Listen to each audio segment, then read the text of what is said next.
Timber Talks, Expert Forestry Insights. I'm Mindy, your source for cutting edge trends and insights in the forestry industry.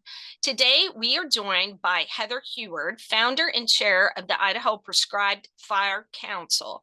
Heather brings a deep understanding of fire management and the importance of prescribed farm practices to maintain forest health.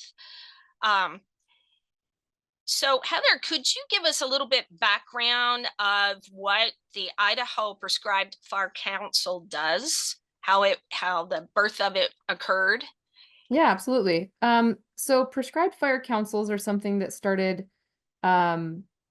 years ago now, more than 20 years ago in the Southeast United States as a means to bring together people from diverse employment or ownership or just people in general that are interested in advancing the use of prescribed fire as an ecological and restorative tool.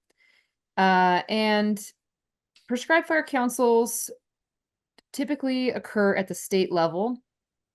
There are some states that have multiple prescribed fire councils.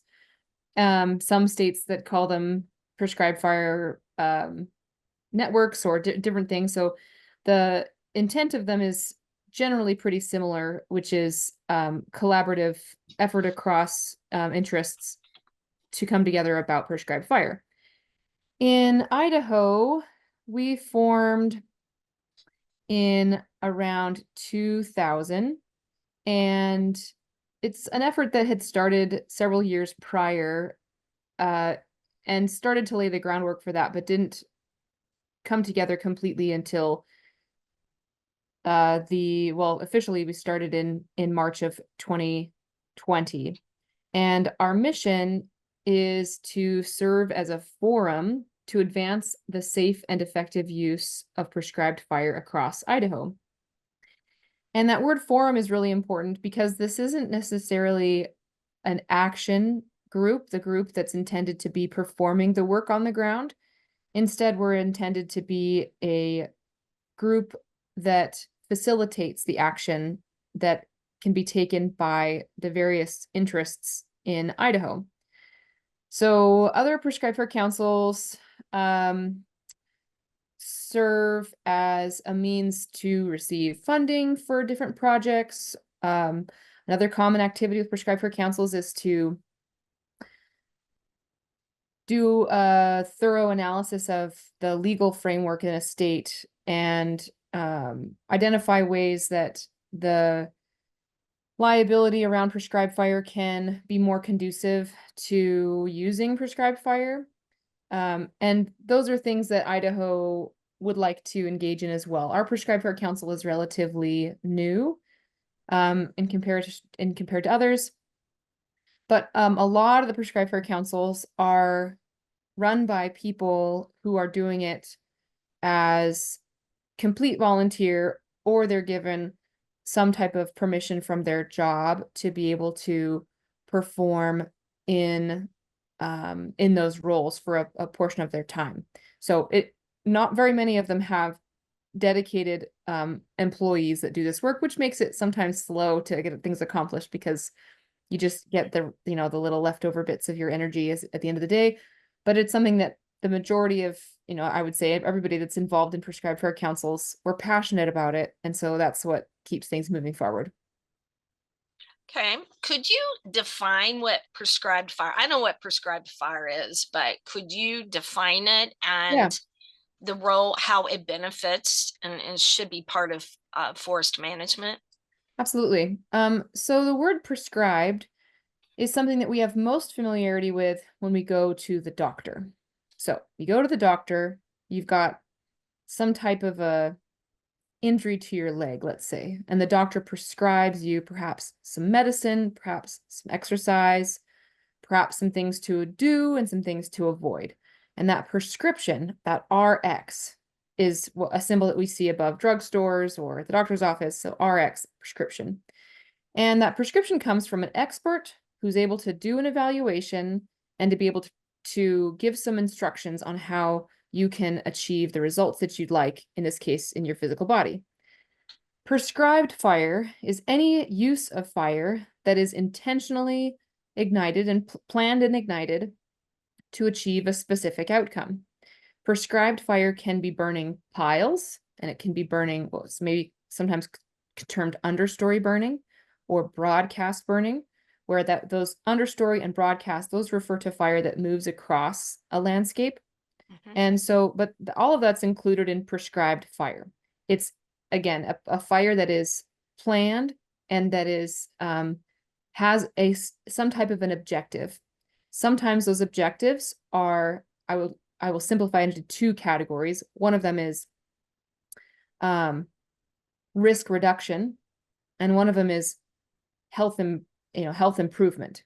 So risk reduction might be when you're burning piles to reduce the fuel that's there, because if a wildfire came through, those piles would be, very hot. Or even without piling, then maybe the slash, if you did a harvesting and the slash was down on the ground, it would be a lot of fuel on the ground, and the more fuel that's there, the hotter the fire is, the more difficult it will be to control. So that's one main objective, is to reduce the risk. You might also be using prescribed fire in an area, let's say if you're doing broadcast burning or understory burning, you might be using it around an area that if you knew a fire was a potential, wildfire is a potential for you, doing broadcast burning when conditions are cooler and less windy, it would reduce the fuel there. So when a wildfire came during the hotter, drier, windier portions of the summer, the fire behavior from the wildfire would be less. The other objective for prescribed fire is health improvement. Fire is an integral part of most ecosystems in our world. Fire is as long as there's been oxygen in the air and fuel on the ground, there's been fire that has been a part of that. And a lot of plant species have evolved ways to respond to fire.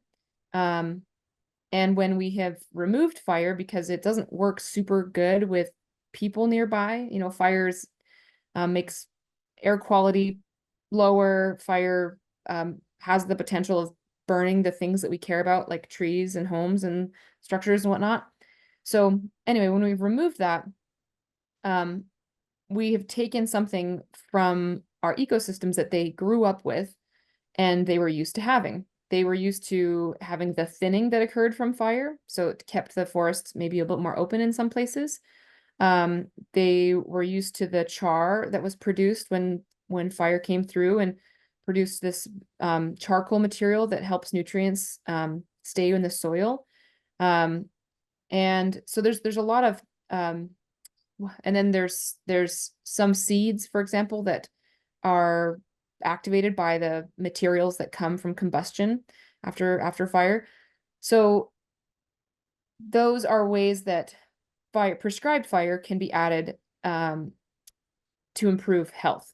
And so, and a lot of times when we're using prescribed fire, we're looking for both. We're looking for the decreased risk of wildfire, and we're also looking for the increased stand health. So both balancing those things out in a planned environment. All right. Could you just give us an example of a recent project that the council's been involved with that improved forest health and reduced wildfire risks and stuff like that? Yeah. So again, the Prescribed Fire Council ourselves isn't the action group that's going to be performing these things, but I'll tell you about how we are going to facilitate that result within our council. The main activity that we've taken part in so far has been information delivery and workshops, primarily with monitoring, encouraging people to form clear objectives about what they're doing and giving them some tools to be able to know what type of condition they have on their site so that they can make a plan for how they might want to adjust it. Also putting together informational pieces about burning intelligently, but like, let's say common sense burning, let's like adding some of those things that are best just a good idea to do within either both the things, making sure people are aware of the things that they're required to do before they burn and while they burn, but also informing them of the things that are really a good idea that might not be requirements, about monitoring the weather and about, how to watch their burn after they've the majority of the half of the fires decreased. So different things like that to keep people using the best practices when burning. And then the project that we're that we're working on right now is really understanding the liability framework of prescribed fire in Idaho. Idaho is a very unregulated state, which in some ways can be really liberating. Say there's like not as many rules on the books for and not as much case law for the use of prescribed fire, specifically what happens if a prescribed fire destroys things that it didn't intend to, if it moves into an area that was not planned, or if it has a higher impact than was expected. And one of the things that makes it challenging in a less with less established law is that the way that law gets established is by somebody messing up. Mhm. And when law is established based on mistakes, the concern is that it becomes more restrictive. And restricting the use of prescribed fire might seem like a way to solve the problem of having things destroyed by fire, but in reality, prescribed fire is a tool that has been shown to reduce the impact of wildfire. And so if you restrict prescribed fire, you might actually end up increasing your potential damage from wildfire. The problem with that argument is that it's not 100%. Like we cannot, there's no way I would ever be able to say that more prescribed fire will 100% reduce the smoke from wildfire or the risk from wildfire. There's just so much about how wildfire occurs that you can't ever definitively say that. But what you can say is you can look at evidence from places that have used prescribed fire where wildfires have come and they've been easier to control. They've been have had less impact. And that gives us a little bit more decision space when we're talking about how to respond to a wildfire. So a well-managed landscape is one that gives you flexibility in the ways that you want to respond to it. Prescribed fire gives us more flexibility in how we can respond to wildfires when those occur, which they will. That's a certainty. I can say Right. 100% wildfire is going to continue to be a thing. We're never going to be completely done with that as an activity. And so prescribed fire does increase our ability to maintain forest health when wildfires do occur. So the activities, like I say, we're taking part in is understanding the framework of Idaho's liability situation. So what are the current laws that are on the books in Idaho related to prescribed fire? What are a case law that would inform maybe a future activity? Because when we're talking about the use, like how do we promote the safe and effective or advance the safe and effective use of prescribed fire? The reason one of the ways we do that is first by understanding why people don't use it. And I will be the first to say that prescribed fire is not the tool for everything. There's a variety of ways that you can manage your landscape. Prescribed fire is one of the tools in your tool belt, and it's a tool that we would like to make sure that we're considering. And if we're not considering it, then why is that? If it's only because of liability, then let's see if there's something that we can do about that. If everything else points to prescribed fire being the right tool for the job for an area of land, and the reason it doesn't get used is because we're worried about litigation, let's see if there's a space there that we can find to open up more opportunities to use that prescribed fire. So from the private land perspective, if we've got a private landowner that would like to use prescribed fire, pile burning or broadcast burning, if they are not at all considering what would happen if it goes beyond their plan, then if nothing happens, they're lucky. That's not Mhm. skill, that's luck. We always need to be able to be prepared for what to happen if it moves beyond our planned area, because weather is weird and fuels are weird. It's man, I've been doing this for 20 years. It's super hard to predict what's gonna happen. So you need to have a plan of what to do, and that plan needs to include collaboration with the people in your area, especially for your fire protection groups, the people that are going to be responding to a fire if it does move beyond its planned area. And that's where the Prescribed Fire Council can come in and can start to form those relationships and develop programs that give people more knowledge about how to use prescribed fire, so that decreases the likelihood that it'll have unintended consequences. Other states like California have done some pretty creative things. They just in California, they're recognizing the importance of prescribed fire in reducing the damaging effects of wildfire. And so what they have recognized is that insurance companies are not willing to put their neck on the line and say, yeah, we'll insure you. Oh, you're going to burn someone else's property? Sure, no problem. We'll insure you. No, they are getting hammered by different natural disasters, and they are becoming much more risk averse, which is their business. They make money off of Mhm. people paying into a system and then not using it.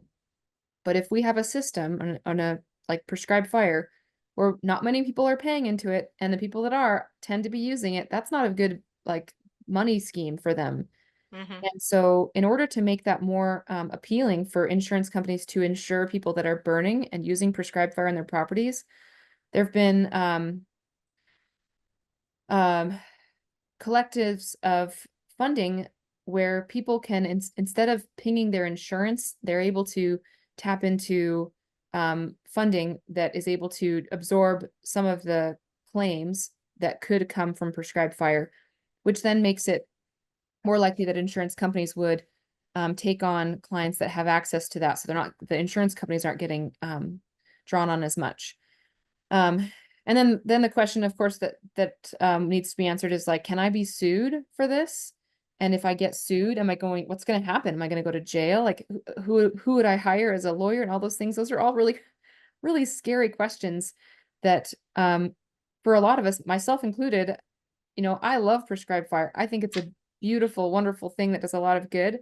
And I am not sure how I would use it, especially when I'm asked to do it on private property. And so we just need to have better answers to what that situation looks like. It's never going to be super clear. There's always going to be some risk involved with using prescribed fire. But what we'll ultimately come to is, do we want to absorb a little bit of risk now and have some positive impact on our ecosystems, or do we want to roll the dice and have the potential for a larger risk and impact later? And the reason that we often choose like later is because if a wildfire comes and it destroys our property, at least it's out of our control. We don't feel so bad. It's like not our fault. But if a prescribed fire, if we lit the prescribed fire and it has unintended consequences, that has a lot more weight.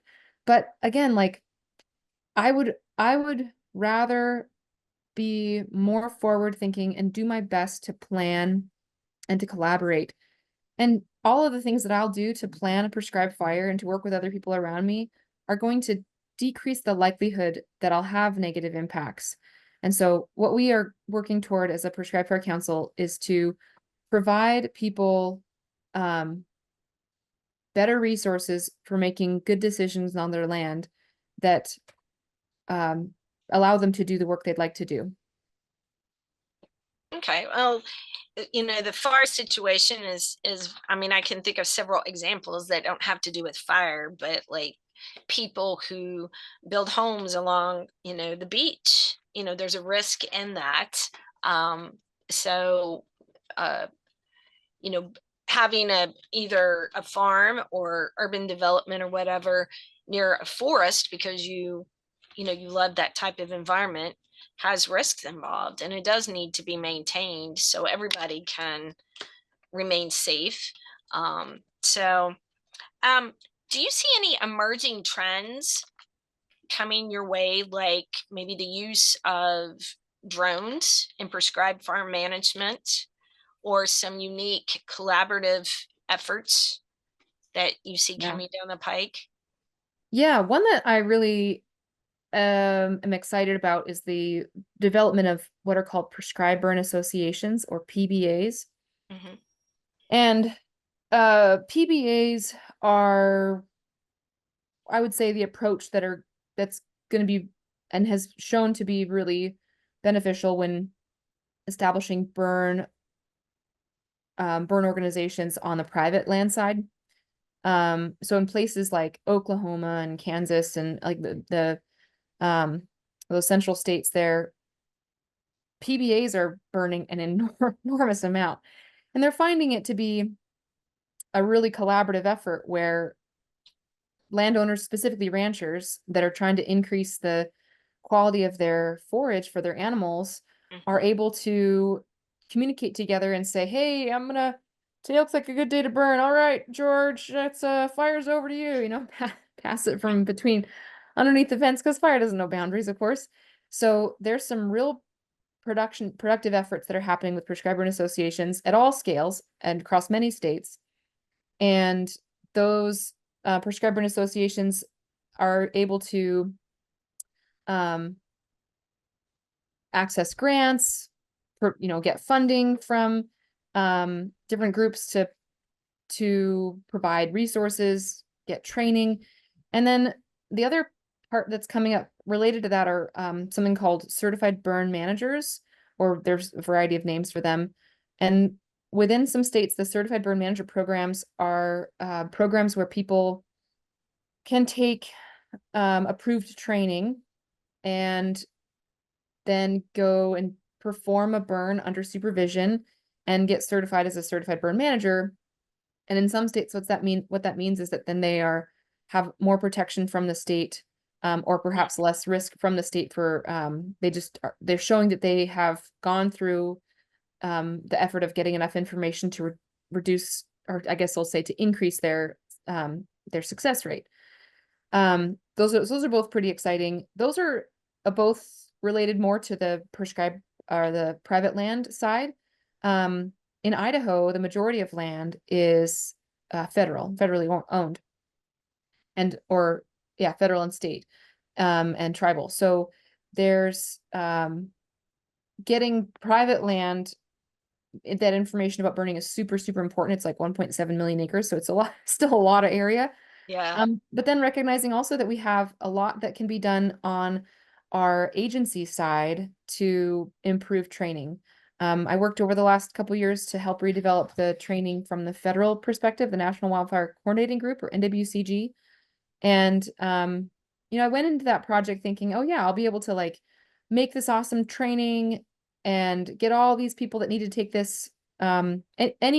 Any agency that adheres to NWCG training standards, which is the group that provides training for wildland fire positions, anybody that adheres to that needs to take this training to be a burn boss.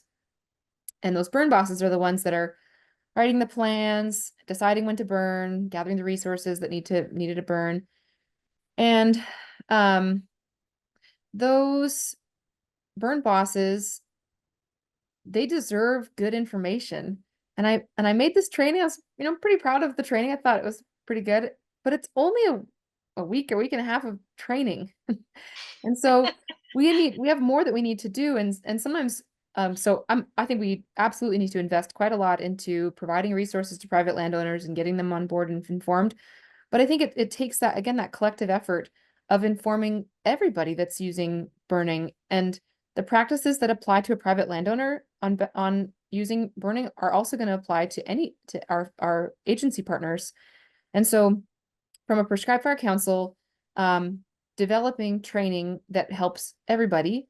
And that includes, I'm really into adult learning, and figuring out how adults absorb information.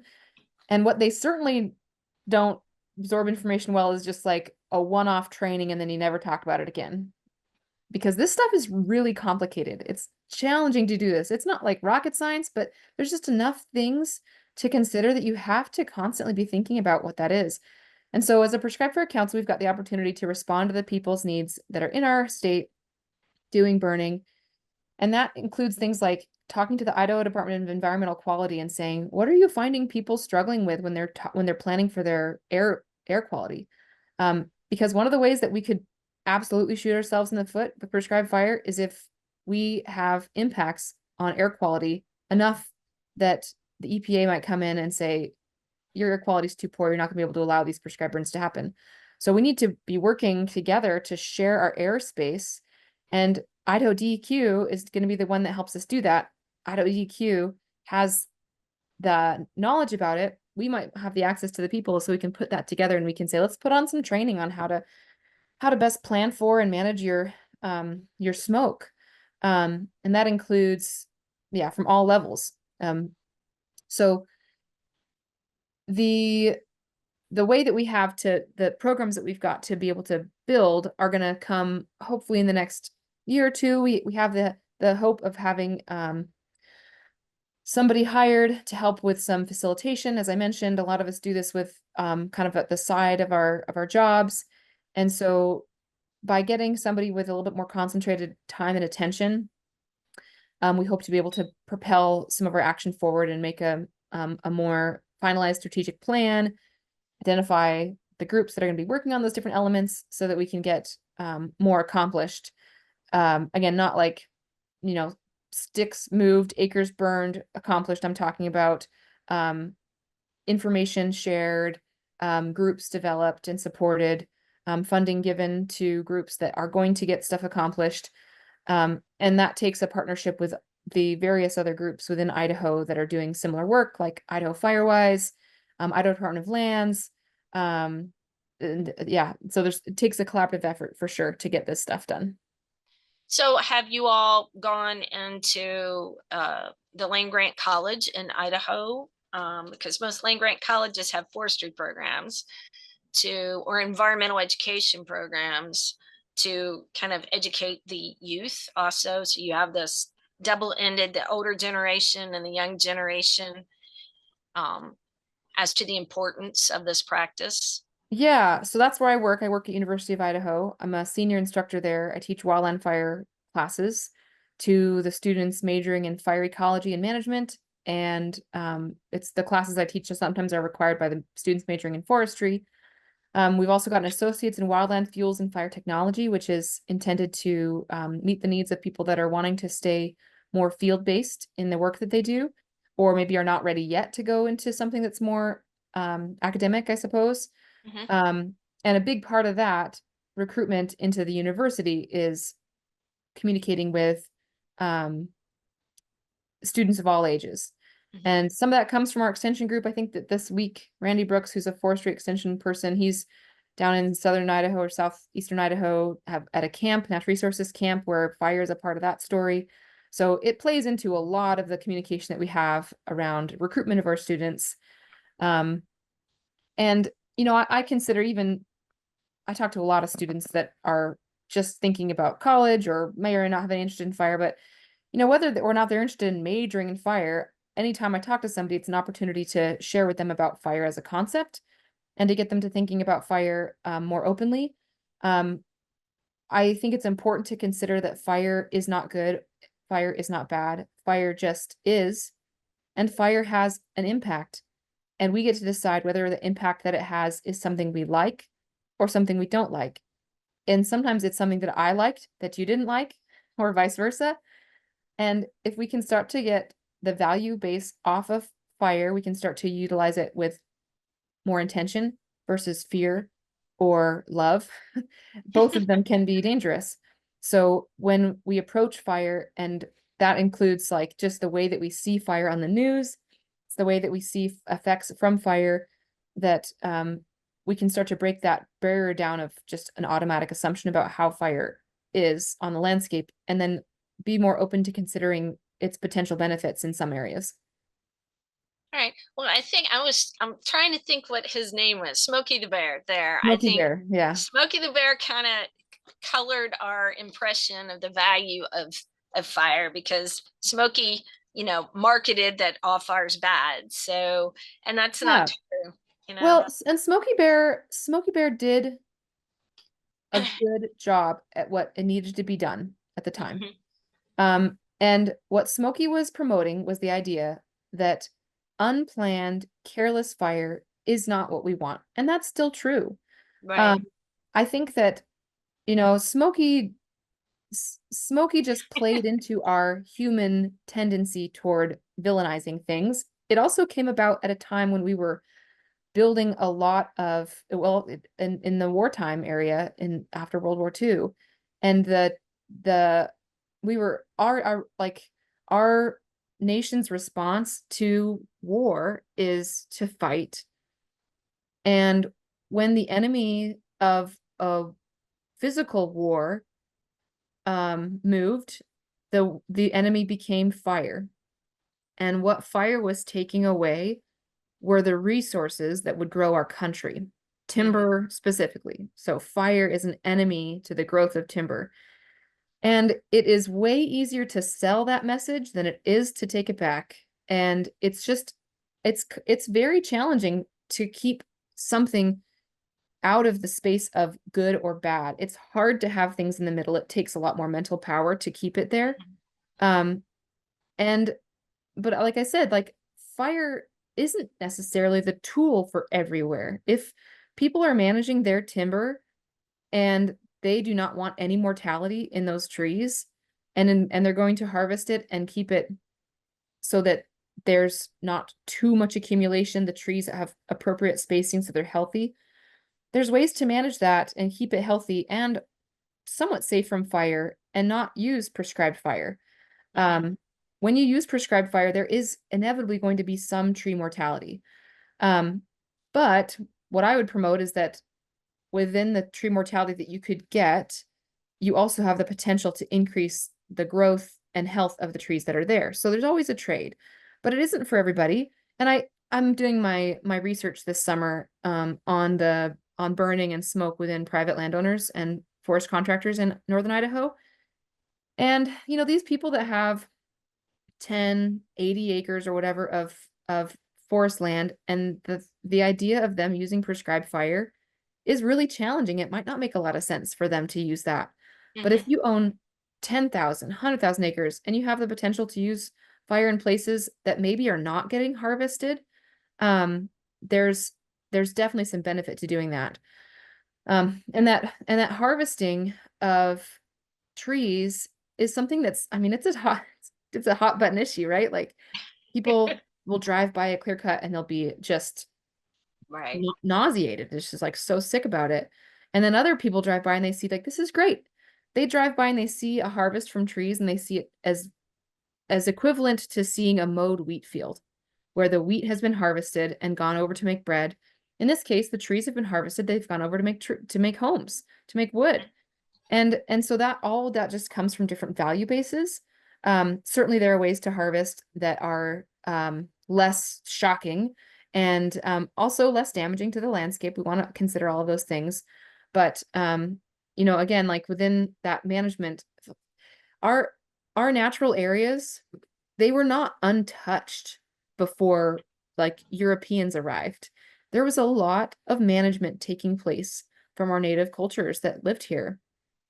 And we unfortunately we stopped um the practices of a lot of native cultures before we wrote down what was what was happening. Yeah. And so how do we know what those areas needed or need? One of the ways we can know that is by asking the plants. And Right. you ask the plants by noticing their response to fire and saying, "Oh wow, this flower, when we burn here, it shows up. It must like this," or something, right? Mhm. So you can ask the plants. And the other thing to recognize is that we're not ever going to go back to pre-settlement conditions. It's not going to happen. We have way more people than we did before. So fire will not be able to serve the same role that it served on our Right. landscape in the past. People live within these rural areas.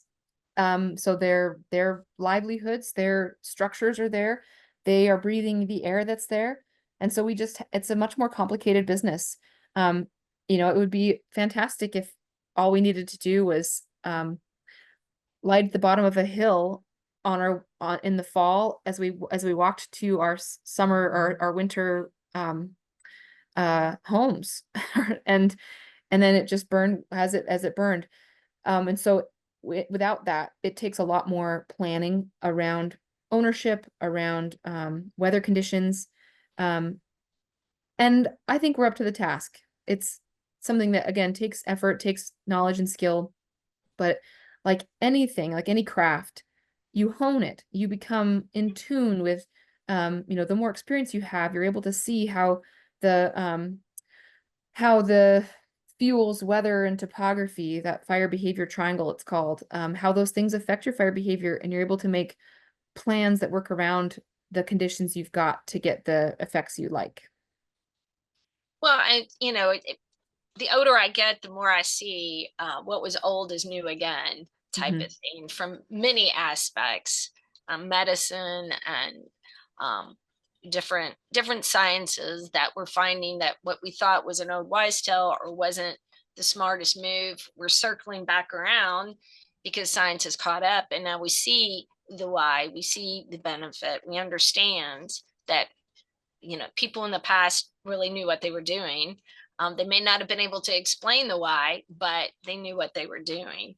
Mhm. Um, do you see any type of global influence as far as prescribed fire goes? Do you see that is becoming a trend, or do you see that other countries are kind of backing off of that type of approach of managing forests? No, it absolutely is becoming a trend. There are two organizations that I'm going to come into mind: the National Association or the International Association for Fire Ecology, IAWF, and the Association for Fire Ecology, or AFE. Both of those have a very large presence nationally, or not nationally, internationally. And the work that's happening in other countries is similar to what we've got in the United States. Maybe there's a bit more that we're doing here. But there's an activity called training exchange, or TREX. And those training exchanges are an instance of where people from a variety of different agencies can come together and they can practice using prescribed fire to train personnel on using it more. And so there have been some training exchanges in Portugal and in Spain. And so that use of prescribed fire is something that is being recognized as a tool to reduce those impacts from wildfire, regardless of the ecosystem. Now, one thing, there is a type of burning called land clearing that it would be a form of prescribed fire, but as far as like the objectives that it's reaching would be, I guess, maybe a third objective: one, reduce hazard; one, increase health; and the third, to completely change the cover type. And that burning that occurs in some parts of the country to completely change the cover type, let's say in the rainforest, um, those are going to have some pretty big impacts. And so those are some uses of fire that are not intended to keep things the same, but intended to completely change something, and that's pretty dangerous. So not like this, when considering how to use fire, we got to recognize too, there are some instances when the use of fire in some parts of the world could have global consequences. Mm-hmm. If someone wanted to, in their community or their state, wanted to start their own fire council, what would be some suggestions that you would have for them? Yeah. Well, most states have prescribed fire councils. You can go onto the Coalition of Prescribed Fire Councils webpage. You could see the activity of the current, or where the current prescribed fire councils are taking place. Some of them are more active than others. And when I first started exploring the idea of a prescribed fire council, I asked that same question: what were the circumstances that allowed for the development of a prescribed fire council? And um, interested in collaborative partners, a state agency that's somewhat on board. But a part of that also was a spark plug, a person that had the time, the interest, and the expertise to be able to propel the development of the council forward. I found myself in the position to be that spark plug with the job that I had, the background that I have in prescribed fire. And it's not going to be me all the time. You know, I'm going to transition into somebody else at some point. But it does, not to say that it like comes down to one person, but there's got to be somebody that's really invested in it. And ideally they're closely surrounded by supportive people from a variety of groups. And so it just takes that effort to have some type of a propel forward to keep things going. It's difficult to run any organization, especially if it's not your primary thing. Even if it is your primary thing, it's hard to create something new.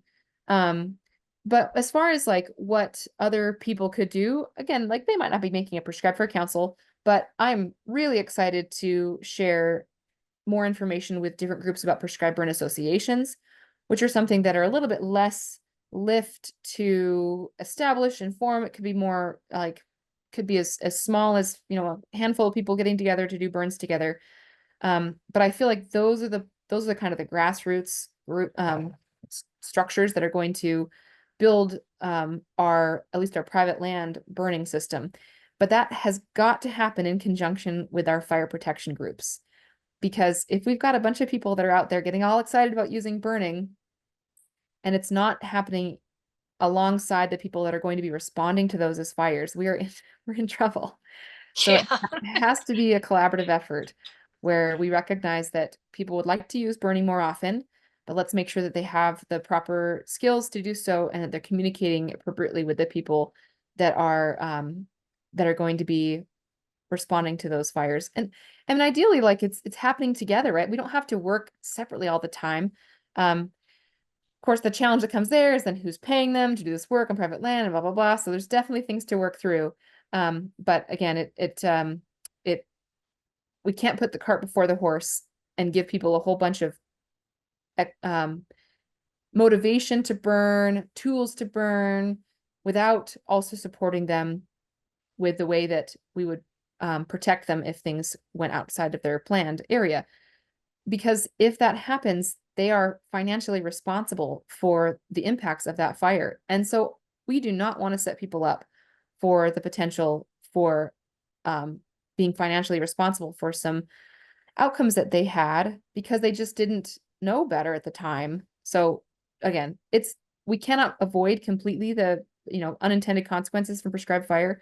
We can sure do our best to make a plan of what to happen in case it does and reduce the likelihood it will happen. All right. Well, thank you so much, Heather, for talking. I just find it fascinating. I don't know why I just kind of envisioned prescribed burn, just, you know, individual type of thing. I mean, I've been to Yellowstone and, you know, I've seen that kind of thing, but I guess I live in Indiana, so I just don't really see that type of thing. But I do see the need with how our environment's changing and urban development, and that, you know, more states need something like that to prepare, because everybody's going to have a fire sometime. It's just when and how much damage we're willing to put up with, you know. And I mean, one other piece that I think it's important to note is that plants have evolved with fire, but so have people. And there is something really magical. I'll call it magical. It's just because it's my thing about being a steward of the land with fire. And when I am out doing burning from any scale, maybe I'm burning my weeds in my driveway, or maybe I'm, you know, having a barbecue and burning sticks or whatever, there is something just enthralling about fire itself. And it hits me in a deeper level that this is something that I can do to care for this world that does so much for me. And when we involve more people and lots of different types of people in our burning, we share that experience. And to see these places in other states that are really getting their programs going from private burning, and seeing the grandmas out there doing burning and the moms with babies doing burning and the and the, the grandpa on their tractor, and the little boy with his shovel, and it doesn't have to be the fittest, like one type of person that's doing this work. When it's a community effort, there's a lot that can be said for the growth that can happen within a community when they come around an area to care for the land and using fire to do so. Right. Well, I mean, if you think about it, just in the summertime, some of the marketing things that you see fire pits, and that's a place to gather. And Mhm. so we have this evolutionary connection to fire, whether we're trying to maintain our landscape or cooking or it's a gathering place around the fire pit to make s'mores and stuff. Um, and we have, at least in my experience, we have so been removed from our natural environment and how it really works. And I really liked seeing how the pendulum is swinging in what I consider a better direction and trying to understand how to maintain our resources and how we are um, all globally affected in this situation. It's no longer, I live in Indiana, and what I do in Indiana will have no effect on you at all, which is not the truth. So I like this. I don't like all the urban development, but I do like the swing of the pendulum into more of an environmental, responsible type of society than what we've had in the past. Um, is there anything else you'd like to add, Heather? Oh, I think the last thing I'll add is we say in the training that we do within the fire world, that's be a student of fire. And what that means is to watch fire and to see what impacts it. And so I would just promote people to be a student of fire, and that means looking up resources that will inform a view of something, of when you burn anything, watching it closely, watching how the wind, even small amounts of wind, affect it. So just being a student of fire, and never thinking that you know it all, because there's no way to. No, Mother Nature always sends a wrench. Hmm. She surprises us. Hmm. So I'd like to encourage our listeners to explore the Idaho Prescribed Fire Council's resources on their website to stay informed about best practices. Thank you, Heather, for your insights. And listeners, don't forget to subscribe and tune in to the next episode of Timber Talks Expert Forestry Insights. So, do you have any questions for me, Heather? No, I think that's all. Okay. All right. Like, how long have you said 20 years you've been doing this? Yeah, I mean, I've done this my whole career. I started when I was right out of high school. Oh, great. Great. Great. You Yep. think you'll ever retire from it, or you think you'll just still No, be? No, no. no, that, I mean, it's just, that's what I love. So I'll be doing it till I'm dead. So, do you love the fire, or do you like the forestry aspect, or both? Fire. Fire. Hmm. Yep. I mean, obviously forestry is a bit of it, but I like the people and I like the fire. Oh, well, it's always wonderful if you like what you do, you know. Yeah. Yes, it is. I feel very fortunate. So, well, if you don't have any questions for me, I'll let you go Okay. because I know you're a busy lady and trying to keep us all safe from Yeah, do my trying to best. keep us from burning each other up alive. Yes. Yes, um, ideally so. so, well, I will talk to you later. Okay, thank you. And thank you. Bye. Bye.